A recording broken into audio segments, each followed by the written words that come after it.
네, 오늘 제가 준비한 말씀의 주제는 평화를 위한 우리의 사명입니다. 여기서 우리는 당연히 그리스도인들입니다. 저와 여러분들이죠. 원래는 우리 민족이 일제로부터 해방된 지는 78년, 그로부터 또 5년 뒤에 전쟁, 한국 동족 상잔의 비극, 인간이 만들어낸 이데올로기로 인한 전쟁이 3년 동안 있었습니다. 그로부터 종전을 1953년 하고 올해가 이제 만 70주년이 되는 해입니다. 우리나라는 지형상 어쩌면 불가피하게 많은 나라로부터 침탈을 받고 또한 그것을 복구하고 그러한 과정에서 사실 약소민족이 되었던 것이 현실이었습니다. 일제로부터도 침략한 것도 오랜 기간 중국으로부터 간섭을 받고 지배했던 것도 그러한 연유였을 것입니다. 현실적으로 우리 민족이 우리 스스로의 힘으로 자유와 독립국가를 갖는 일은 어려운 일이었습니다. 그러나 하나님은 어떻게 해서든 우리 민족이 독립적 주체로서 연합군을 통해서라도 일본을 무장시키고 해방을 시켜온 것이 하나님의 은혜입니다.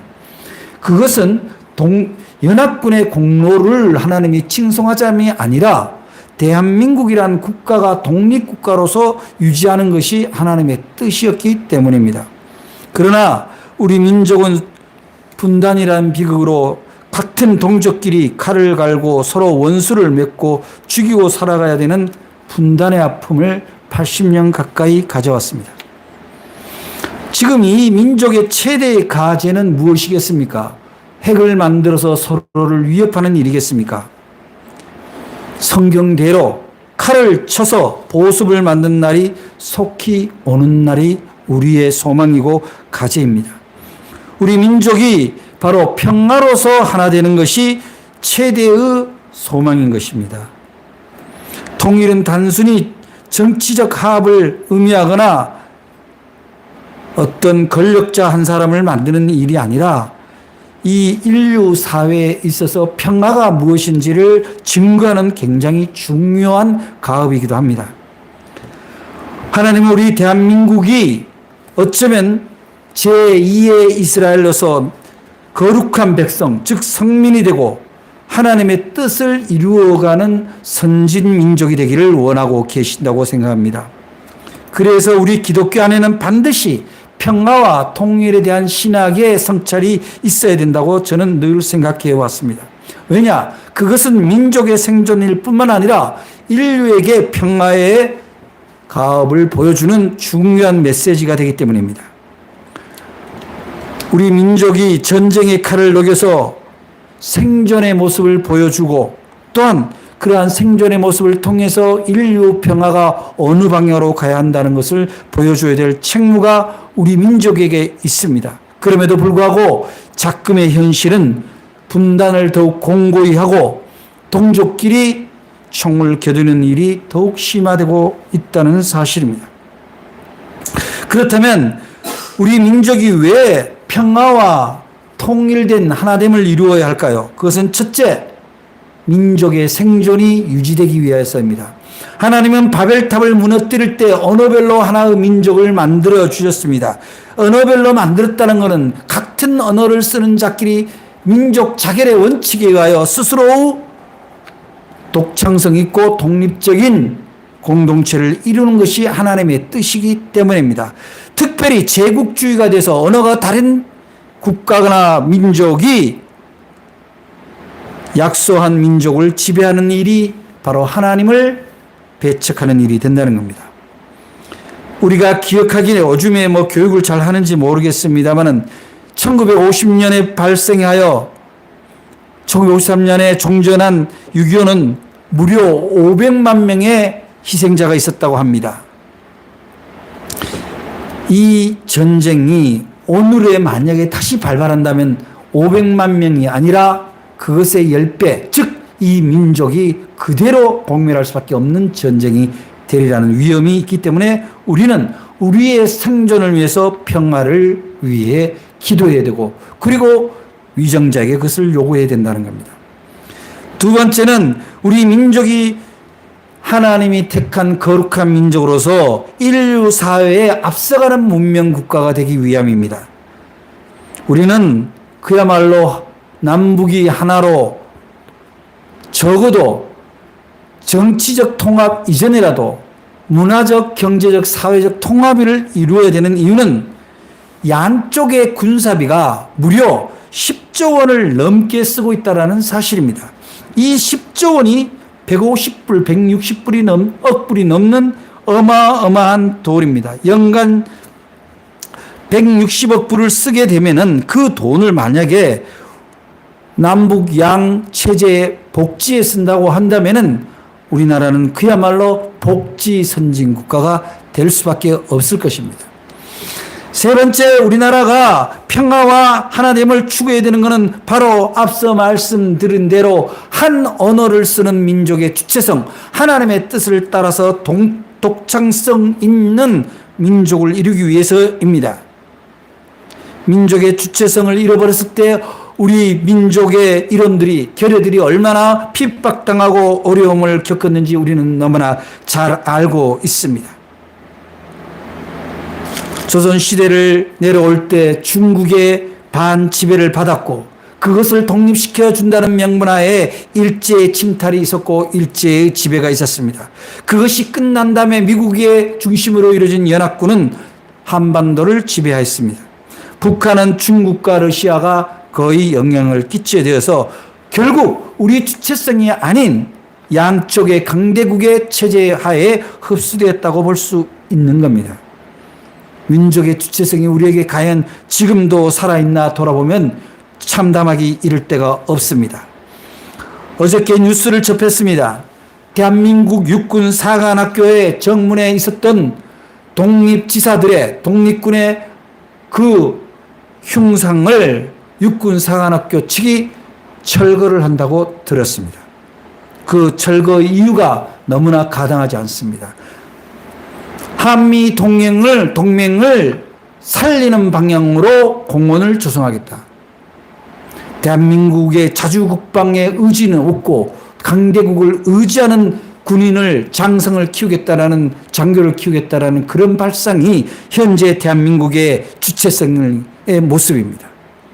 참담하게 이를 데가 없는 현실 앞에 우리는 있는 겁니다. 네 번째, 우리가 평화와 하나됨을 추구하는 이유는 우리 민족이 갖고 있는 고유한 선한 양심을 회복하기 위함입니다. 이 분단이 가지고 오는 비극은 무엇입니까? 서로를 미워하고 악마시하고 죽이는 일을, 그런 계획을 세우고 준비하는 일이 당연시되고 있다는 겁니다. 자기 동족을 원망하고 제약시하는 일들이 우리 민족 결의마다 다 들어있다는 겁니다. 동족이 철천지 원수가 되었고 동족이 죽여야 될 살해의 대상이 된 겁니다. 이것을 우리는 양심에 화인받은 자의 모습이라고 저는 생각합니다. 그리고 다섯째, 우리가 평화로 하나됨을 추구하는 이유는 하나님이 그것을 간절히 원하기 때문입니다. 앞서서 말씀드린 대로 우리가 하나 되었을 때 우리는 한 언어의 동족이기 때문에, 한 언어의 민족이기 때문에 하나님은 그것을 원래 뜻한 바예요. 그렇게 해서 평화를 유지하는 거예요. 서로가 다른 언어의 지역을 침해하지 않는 하나님의 뜻을 지키는 일입니다. 일본의 다케무라 게니치라는 정치평론가가 있습니다. 이 사람이 언젠가 일본의 한 국제심포지엄에서 이런 발표를 했어요. 남한과 북한이 통일이 되면은 일본에게 엄청난 악영향이 있다. 그래서 일본의 국가 이익으로 볼 때 남북 통일은 절대로 있어서는 안 되고 설상 가능하더라도 어떠한 정책으로 하든지 지연시켜야 한다. 그 이유는 만일 남북 통일이 되면 엄청난 군사력을 가지게 되고 그 군사력이란 무려 북한이 120만, 남한이 50만 합치면 170만 군대가 있다. 근데 일본의 군대 자위대는 18만 명이다. 170만 대 18만이라고 할 때 일본은 엄청난 위기를 받고 살아갈 수 없다. 왜냐? 역사적으로 일본은 한반도를 침탈한 과거가 있기 때문에 그들은 언제든지 일본을 위협할 가능성이 있고, 그렇게 됐을 때 미국이라는 나라도 강력한 한반도를 지지할 가능성이 있다. 이런 주장을 하고 있고, 그러한 기조 안에서 일본의 정책은 그대로 유지되고 있습니다. 정치인들이, 오늘날 한국 정치인들이 왜 일본과 그렇게 야합하는지 정말 납득이 가지 않습니다. 그렇게 자유를 숭상했다면 일본이 2차 대전에서 그렇게 참혹한 전쟁 가해 국가가 될 수 있었을까요? 그들의 민족성이 이제 다 깨끗하게 소멸되었을까요? 예수님은 오늘 말씀에도 보면 나오지만 당신의 동족, 즉 이스라엘이 멸망할 것을 예견하면서 통곡했던 동족애를 가진 인자였습니다. 그것은 예수님이 바로 평화를 추구하는 분이었기 때문에 그렇습니다. 어쩌면 인류 역사상 가장 평화를 추구하고 가장 애족했던 분이 바로 예수님이 그 표상이라고 볼 수 있습니다. 멸망한, 앞으로 70년 뒤에 멸망할 미래를 모른 채 제약으로 잠든 이스라엘 백성들. 주님은 이렇게 말씀합니다. 멸망할 때가 오면 원수들은 토성을 쌓고 너를 사방으로 가두고 너와 내 자녀들을 땅에 내어칠 것이요 성은 돌 하나도 남김없이 무너질 것이다. 그것은 너희가 내 말을 듣지 않았기 때문이다.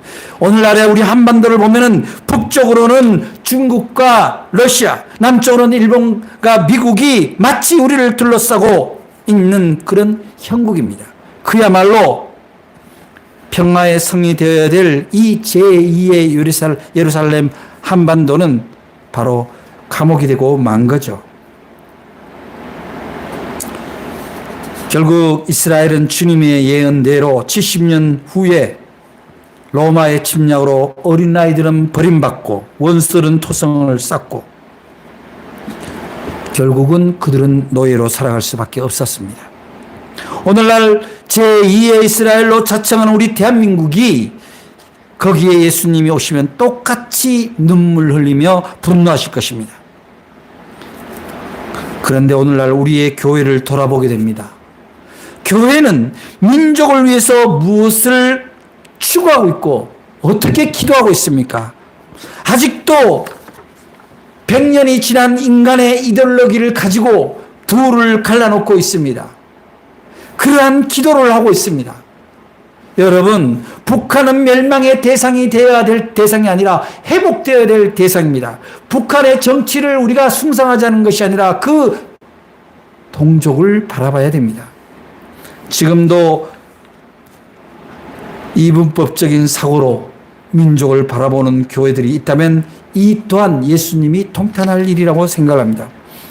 우리는 예수님이 진정 원하는 평화의 문제, 민족의 하나됨의 문제를 놓고 반드시 우리가 지켜야 되고 우리가 결단하고 실천해야 될 사명이 우리에게 있다고 생각합니다. 왜 그렇습니까? 우리는 언제나 우리의 주님을 평화의 왕, 샬롬의 왕으로 모셔야 되기 때문입니다. 예수님이 오늘 말씀합니다. 너희가 평화에 관한 일을 알았더라면 좋을 뻔하였거니와 지금 네 눈에 숨겨졌다. 평화의 일은 정치인의 일이 아니라 바로 기독교의 일입니다.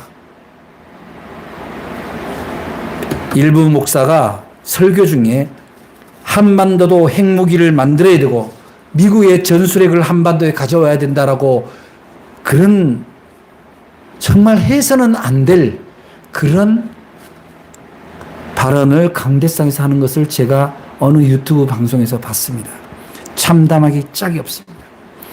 예수님은 평화의 왕으로 왔습니다. 우리는 그런 평화의 왕을 모시는 분입니다. 평화는 어떤 명분으로도 전쟁을 준비하거나 행해서는 안 되는 일입니다. 미국을 기독교 국가라고 얘기하지만 미국은 이 지구의 모든 전쟁에 개입되어 있습니다.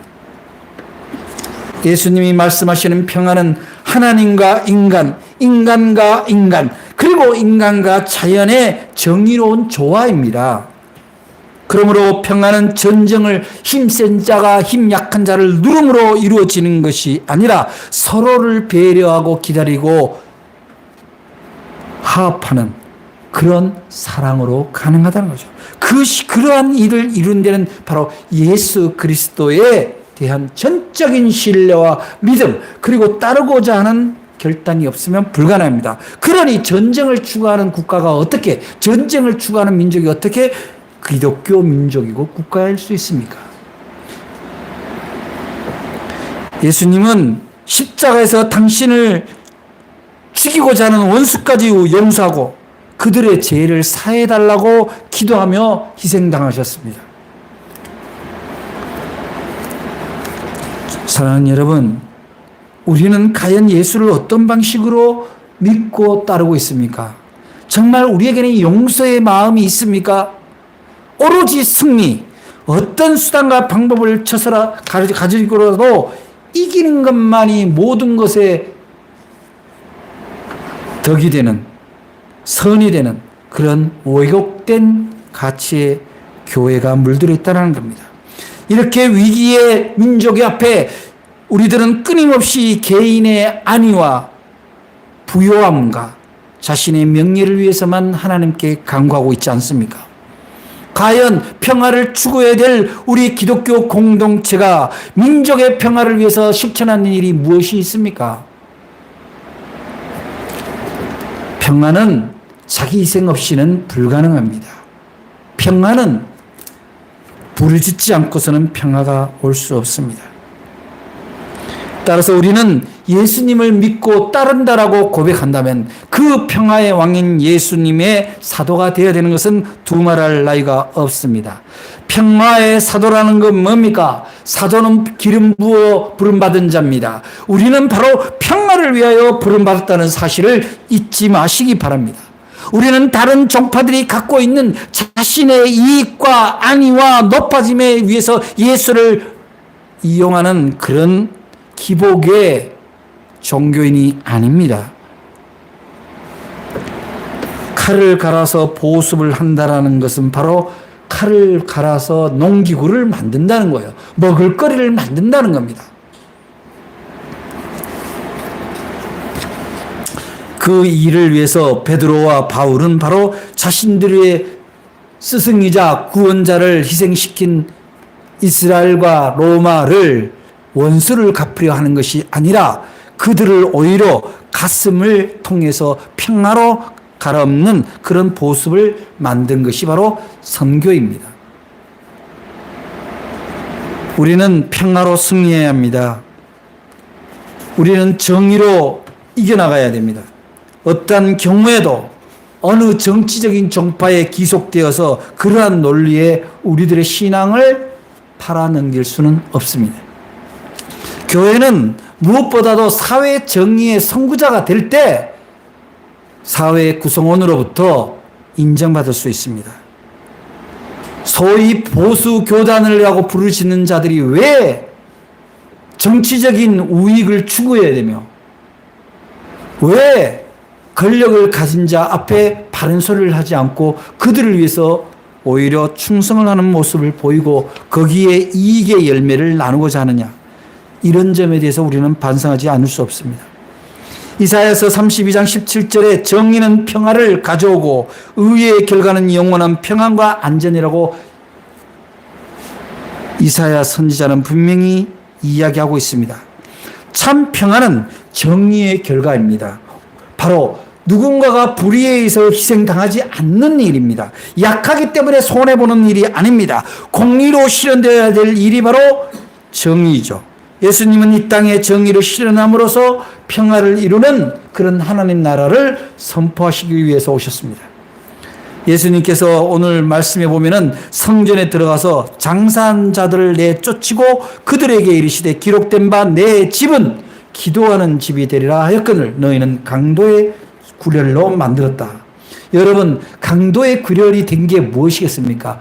교회 안에서 무슨 장사를 하는 것도 잘못된 거지만 그들을 용납하는 예수님의 말씀하신 믿음에 반석해진 이 교회가 바로 하나님의 공의와 평화를 추구해야 되는 공동체가 되어야 함에도 불구하고 자신의 덩어리를 키고 그들끼리 안에서 똘똘 모여서 세상의 손가락질을 받는 것이 강도의 소굴입니다. 교회의 지도자가 성도들의 피땀 흘린 헌금을 가지고 자신의 배를 채우는 일이 있다면 그게 바로 강도의 구렬이 되는 겁니다. 성도들의 눈물의 헌금을 건물을 짓는데 온전히 쓰고 있다면 그것이 강도의 구렬입니다. 보여주기 위한 일들이죠. 공의와 평화는 그런 일이 아닙니다. 오른손이 하는 일 왼손이 모르게 사랑을 실천하는 일이고 그 일에 교회의 공동체가 기독교 공동체가 앞서는 일입니다. 북한이 공산주의 국가에서 그 굶어 죽어가는 자들에게 양식을 주지 않는 일이 과연 교회가 추구해야 될 일이냐, 이 점은 우리가 돌아봐야 된다는 거죠. 시장의 마케팅 방식이 어느새 교회 안에 스며들었고 그 마케팅 방식, 홍보 방식을 그리고 화려한 외형을 추구함으로써 자신들의 성도 교인을 모으겠다는 상술의 심리가 바로 강도의 구혈이 될 수 있다는 위험이 있다는 겁니다. 여러분, 로마 교회가 또한 러시아 교회가 얼마나 많은 부를 취했습니까? 그런데 그 교회는 살아있습니까? 망했습니다. 화려한 성전도 그저 관광지가 됐을 뿐이고 아무것도 남아있지 않습니다. 1917년 러시아 볼셰비키 혁명이 일어났을 때 제정 러시아 귀족들과 종교 지도자들은 다 하나님을 믿는다고 고백했습니다. 그러나 그들은 결국 그 성전과 모든 재산을 두고 시베리아 벌판에 얼어 죽는 시체가 되고 말았습니다. 왜 그렇습니까? 그들은 그들의만의 종교 문화에 빠져 있었기 때문입니다. 기층 민중들이 갖고 있는 서러움과 억압을 계산하지 않고 오로지 자신들의 멋진 종교 생활에만 심취해 있었기 때문에 그들의 심리를 이용한 공산혁명이 일어날 수밖에 없었다는 역사적 교훈을 우리가 오늘날 받아들여야 합니다. 공산주의는 언제 일어납니까?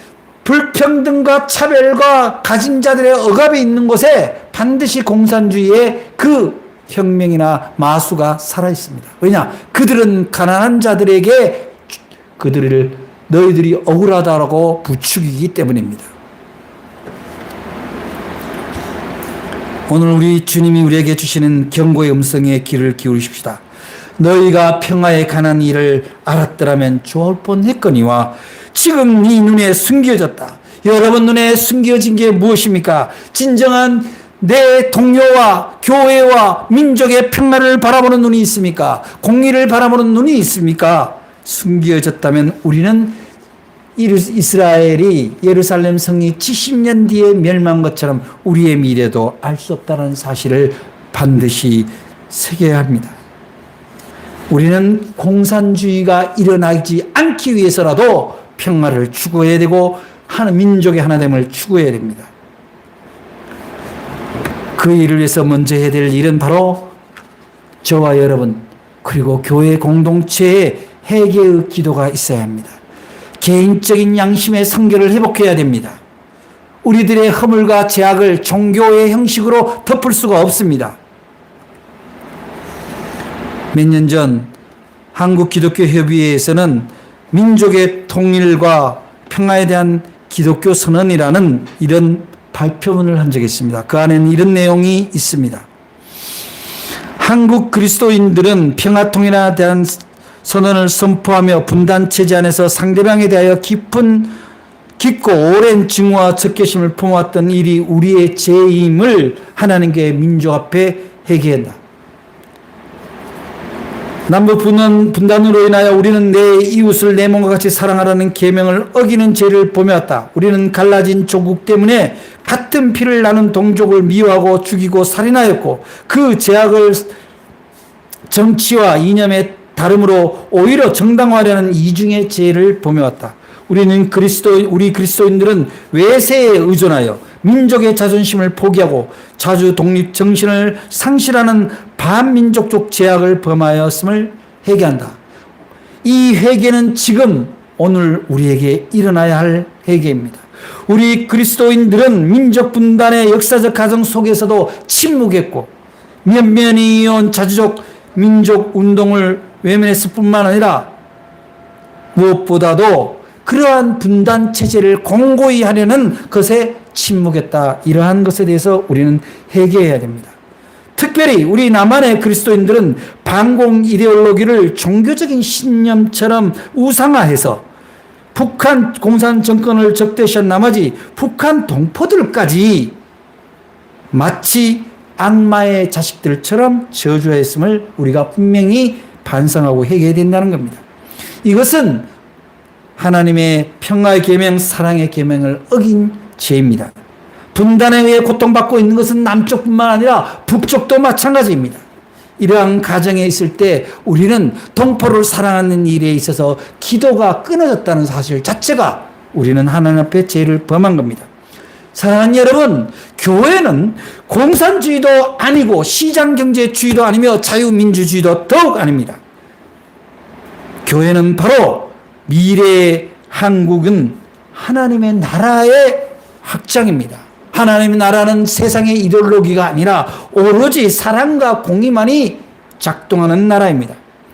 예수 그리스도의 그 사랑의 희생을, 그 화목 제물을 함께 나누는 것이 바로 기독교 공동체의 추구해야 될 정체성이라는 것입니다. 예수님은 오늘날 대한민국 교회에 와서, 아닙니다, 전 세계의 교회에 와서 강도의 구일처럼 변한 우리의 공동체를 보고 무엇을 말씀하시겠습니까? 만약에 예수님이 부활해서 재림해서 다시 오신다고 할 때 그런 큰 교회에 가겠습니까? 아니면 청와대 대통령실로 가겠습니까? 아마 가난한 교회에서 눈물로 기도 짓는 그런 성도들 곁으로 오실 거고, 성도들에게 우매한 이데올로기로 현혹했던 종교 지도자를 반드시 심판하실 겁니다. 주님이 오셔서 심판할 때는 이미 늦은 겁니다. 우리는 이러한 회개운동, 평화의 회개운동이 일어나야 합니다. 예수님이 예루살렘 성을 보고 눈물로 이야기했던, 애통했던 그 심령을 우리는 오늘의 그대로 받아들여야 합니다. 우리 민족을 위해서, 이 땅의 평화를 위해서, 인류의 평화를 위해서 우리는 무슨 기도를 하고 있습니까? 후쿠시마 이 핵 오염수를 버리고 있는데 일부 교회 단체 외에는 보수교단 누구도 잘못됐다라고 선언하지 않습니다. 이런 패악한 침묵, 하나님은 반드시 심판할 겁니다. 지금이 어느 때입니까? 바로 예수 그리스도가 멸망해가는, 자신들의 종교적인 아집에 강대국에 기댔던 당시에 종교 지도자들을 보고, 교회 공동체를 보고 눈물을 흘렸던 그 예수님의 눈물이 지금 오늘날 우리가 사는 이 땅에 바라보며 눈물을 흘리고 계시다는 사실을 우리가 깨달아야 합니다. 사랑하는 여러분, 여러분들의 눈물이 어디에 머물러 있습니까? 그저 여러분들의 개인의 삶에만 천착되어 있다면 우리의 눈물의 값은 예수의 눈물의 값에 따라가야 됩니다. 예수님은 갈라진 민족, 억압받을 민족에 대해서 눈물을 흘리셨습니다. 그것을 위해서 우리는 다시 한번 회개하고 이 땅의 평화와 진정한 하나됨, 그리고 인류의 메시지를 줄 수 있는 거룩한 양심의 문명의 민족으로서 정체성을 찾아야 할 때입니다. 그것이 바로 오늘날 그리스도인들이, 교회의 공동체가 가져야 될 사명이고 참된 기도 제목이라고 우리는 믿고 그러한 회개와 소망의 기도를 이어가야 할 것입니다.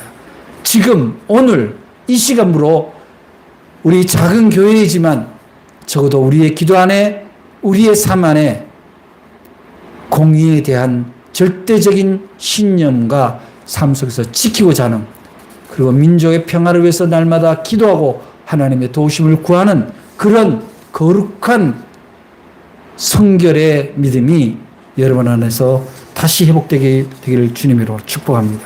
기도하겠습니다. 사랑의 하나님, 작금의 여러 가지 어려운 사태를 볼 때 그것을 바라보는 한국 교회, 우리 그리스도인들의 삶의 자세를 회개합니다. 민족을 한 언어로 주셨는데 여전히 우리는 그들을 원수로 보고 있고 강대국의 논리에 부안해동하는 참 불행한 그런 시대를 살고 있습니다. 이것은 우리들이 온전히 하나님의 평화, 예수의 공의를 바라보지 못한 죄가요, 진정한 성결을 잃어버린 반신앙적인 태도인 것을 회개합니다. 주님, 한 사람을 세워 주시옵소서. 한 교회마다 그러한 공의와 평화를 세울 수 있는 지도자를 세워 주시옵소서. 그들의 목소리와 기도 때문에 이 땅의 위정자들이 변화되게 도와 주시옵소서. 강대국이 평화로 돌아서는 놀라운 역사가 있게 도와 주시옵소서. 그 일에 우리의 삶의 중심을 이루도록 우리 한 사람 한 사람을 주님의 사도로 세워 주시옵소서.